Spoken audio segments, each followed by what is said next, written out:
할렐루야, 반갑습니다. 하나님의 크신 은혜가 오늘 우리 삶 가운데 가득하길 소망하며 하나님의 말씀이 내 삶에 잘 적용되기를 기도합니다.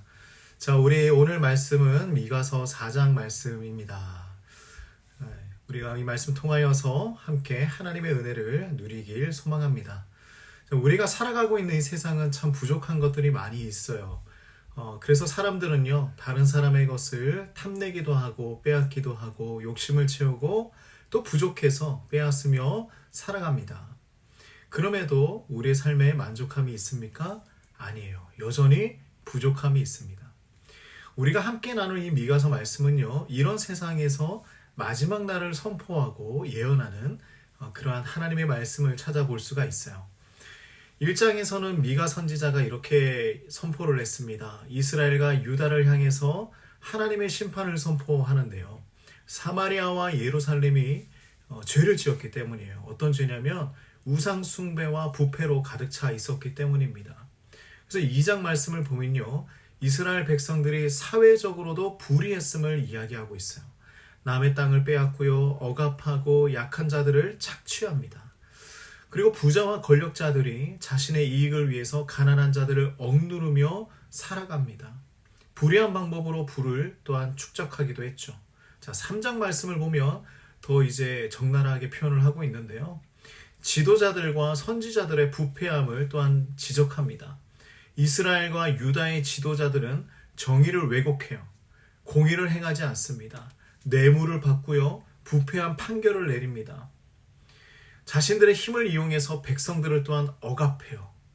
거짓 선지자들도 사람들에게는 평안을 선포합니다. 누구나 평안을 선포할 수 있죠. 그러나 그들의 마음에는 탐욕과 이익만 가득합니다. 하나님의 뜻을 전하지 않고요, 돈을 받고 거짓된 말을 전합니다. 이것이 하나님의 심판을 받게 되는 이유입니다. 자, 지금 우리가 살고 있는 이 세상과 별반 다르지 않다라는 것을 볼 수가 있죠. 이러한 세상 가운데서 하나님은 모든 것을 회복하실 은혜를 또한 선포하시는데요. 그 당시의 사람들에게 미래에 대한 불확실함과 그리고 두려움을 가지고 살아가고 있었습니다. 미가 선지자는 이들에게 희망이 있음을 선포하고 있는 거예요. 자, 1절과 2절 말씀을 보면 이렇게 말씀을 전하고 있습니다. 끝날에 이르러, 끝날에 이르러. 언젠가 마지막 날이 오게 되면 하나님의 성전이 산꼭대기에 세워질 것이다. 많은 민족들이 그곳으로 모이게 될 것이다 말씀하시죠. 여기에서 이 산은 무엇이냐면 하나님의 임재와 통치하심을 의미하고 있는 것입니다. 하나님께서 백성들을 다스리고 모든 민족이 하나님의 인도하심을 받는다, 이 놀라운 사실을 이야기하고 있는 것이죠. 우리에게도 적용해 봅니다. 우리는 세상의 혼란과 불확실함 가운데 살아갑니다. 예나 지금이나 세상은 고난 가운데 있어요. 하지만 우리 역시 하나님의 그 지혜를 구하고 하나님의 말씀을 따르는 그 삶, 우리가 그렇게 살아가야 한다는 것을 알 수가 있죠. 자, 3절과 4절 말씀을 보면요, 하나님은 이렇게 말씀을 전하고 있습니다. 이방 사람을 판결하시는데 무리가 그 칼을 쳐서 보습을 만들고 창을 쳐서 낫을 만들게 될 것이다.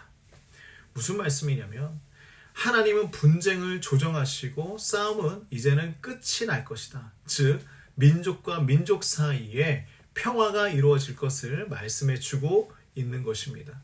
그 누구나 자기 포도나무, 자기 무화과 나무 아래에서 평안과 번영을 누릴 수 있게 될 것이다. 그 아래서 살게 될 것이다 말씀하고 있는 거예요. 하나님께서 직접 약속하신 말씀이다. 이것이 중요하죠. 그러므로 우리는 5절 말씀처럼 살아가야 하는데요.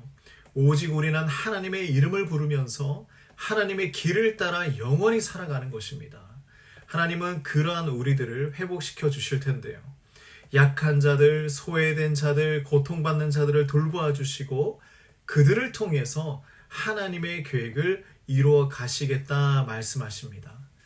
자, 하나님은 약함 속에서 일하십니다. 하나님을 의지할 때에 하나님의 강함을 경험할 수 있습니다. 우리는 우리의 약함을 두려워할 필요가 없죠. 오히려 하나님께 나아가서 하나님의 능력을 신뢰하면 되는 것입니다. 세상의 지도자가 어떠하든지 또한 거짓 선지자들이 어떤 말씀을 전파하든지 우리는 우리의 그 약함을 통하여 하나님의 강하심을 드러내며 살아가면 되는 것입니다. 하나님께서 주시는 이 평화는요, 단순히 전쟁이 없는 상태를 말하는 것이 아니에요. 우리의 마음과 그 모든 관계 안에서 진정한 평화를 누릴 수 있다라는 것입니다. 하나님의 말씀을 따르고 하나님의 인도하심에 순종하며 우리의 삶 속에서 하나님의 평화와 회복을 경험할 수 있습니다. 우리 사랑하는 성도님들, 이 땅을 살아가시면서 하나님 주시는 진정한 평화와 회복을 누리시기를 간절히 소망합니다. 우리 하나님 의지합시다. 하나님 신뢰합시다. 그 안에서 누리는 평화가 진짜 평화입니다. 하나님 아버지, 오늘도 하나님의 말씀 앞에 우리의 삶과 나의 마음을 내려놓습니다. 하나님, 우리가 세상을 바라보면서 안타까워하며 마음 아파하지만 우리가 그것에 그 현실에 매몰되지 않기를 소망합니다.